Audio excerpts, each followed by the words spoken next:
Hi, I'm Larry Richardson, your step-by-step chef. Who doesn't like ham, potatoes, and omelets? Okay, there's always one. But what we're going to make in this edition is a very simple omelet that involves those ingredients. Now, don't be intimidated by omelets. This is very easy to make. So come on, let's cook. Okay, so here's all the ingredients that we need for our ham, potato omelet. Now what we're going to do is take a ham steak, and make sure you get the ham steak, not one of those pressed hams in the can which will fall apart on you. These ham steaks, they're really not that expensive, and you know, they hold together when we cook with them. So this will be about a quarter to a half a cup of chopped ham when we're done with it. You'll also want a potato. Now I'm using a red potato. Use any boiling potato you want. Just don't use a baked potato because it will fall apart. This potato has been pre-boiled, and that takes about 30 to 40 minutes in boiling water. And what you want to do is get it to the point where when you stick a fork in it, the fork slides right out. But you don't want it to the point where you stick the fork in it and it falls apart and becomes mashed potatoes. The other thing we need is 4 eggs, which you can see. We're going to use a quarter cup of this sweet onion. If you can only get yellow onion in your area, that's perfectly fine. We'll have 2 teaspoons of butter, and also a quarter to a half a cup of cheese. Now I'm using a Colby and Monterey Jack cheese. These shredded cheeses come in so many different flavors, so pick your favorite. The only thing I recommend is that whether you use the quarter cup or the half cup measure, don't press it down in the measuring cup, because then you're going to end up with too much cheese. That said, let me show you how to prepare it. And the first thing we're going to do is chop our potato. Now, if you just made your potatoes fresh, let it cool down before you chop into it, because a lot of times when we go in and we start to work with a potato that's still hot, it will stick to your knife and it will fall apart.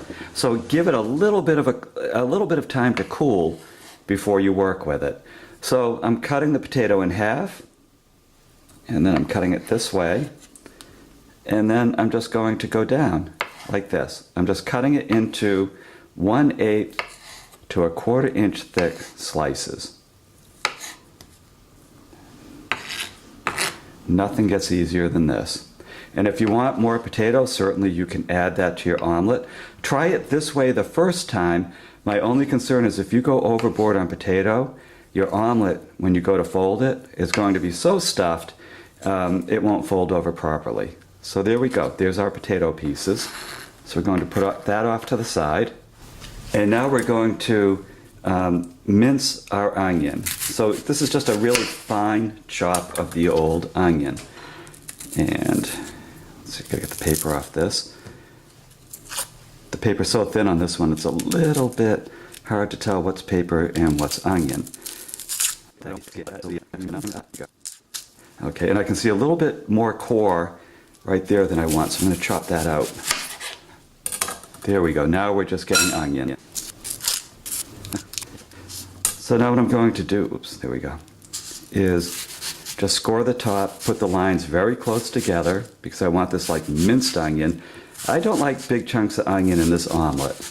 I know sometimes when you eat out at some of the breakfast restaurants, they put the big giant chunks of onion. I think of onion as more of a, almost like a spice. It's a flavorant to a good omelet. And that's why I like to cut it nice and small.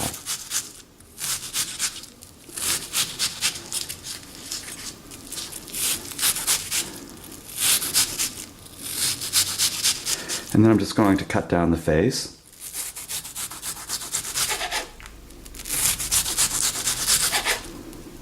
And like I said, I just want about a quarter cup of this. It's not an onion omelet, it is a ham and potato omelet. So there we go. That's about a quarter cup of onion. Slide that over.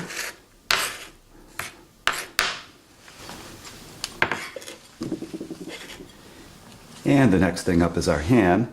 And again, this also, we just want it like diced. We don't want huge pieces of ham. Honestly, when I eat an omelet and I take a bite in, and a huge piece of anything pops out of it, it just makes the omelet fall apart. So the more delicate that we can make it, the better. I mean, the potato is okay, a little bit larger, because potato falls apart so easily.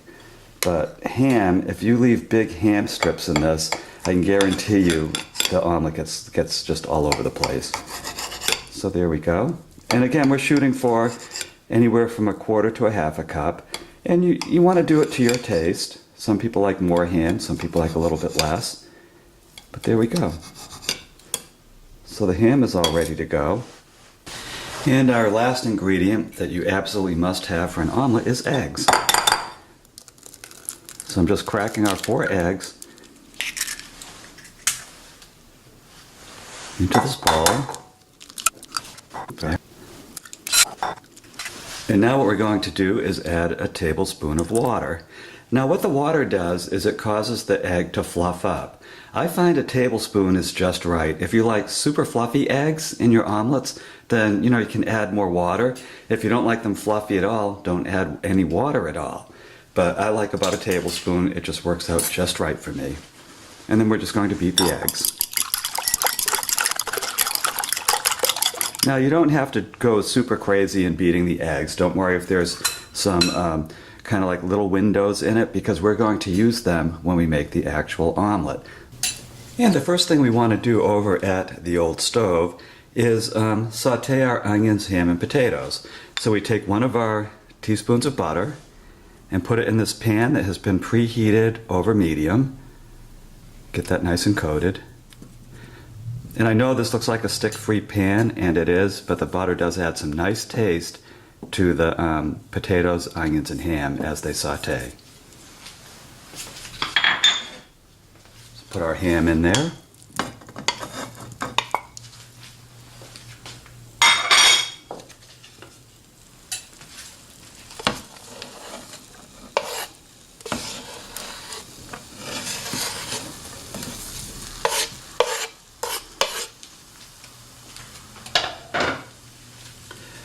So we'll give this an occasional stir.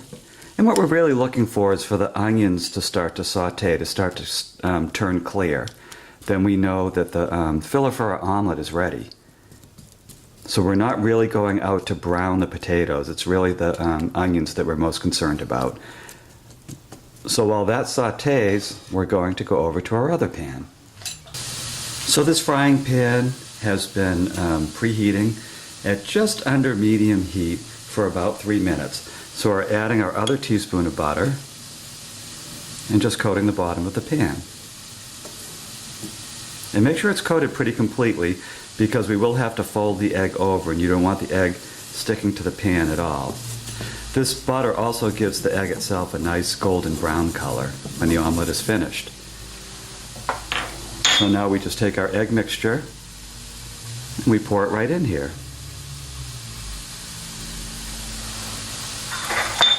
Now what we're looking for with the egg mixture is for these dark little windows to turn yellow or kind of whitish yellow, just more solid. Right now we're looking at the bottom of the pan, and the reason I want them to turn solid is so that when I add the contents, the cheese, the ham, the potatoes, and the onion, it doesn't just stick to the bottom of the pan.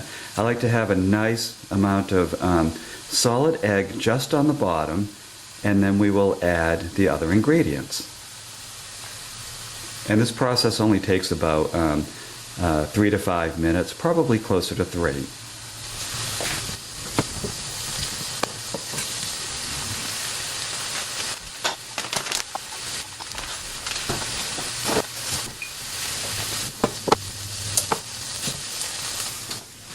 Okay, now as you can see, our windows have turned yellow or white. You can't see all the way through the bottom of the pan, which means we have a very good floor for the omelet ingredients.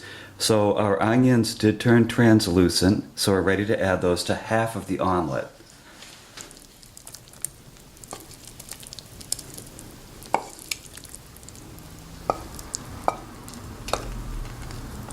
I love this omelet.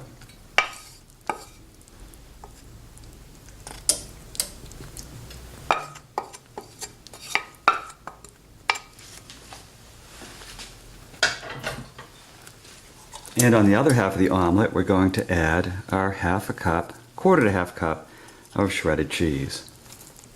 Just throw it right in there. And it's okay if the omelet's a little bit wet on top, because we're going to put a cover on this to solid up the egg mix.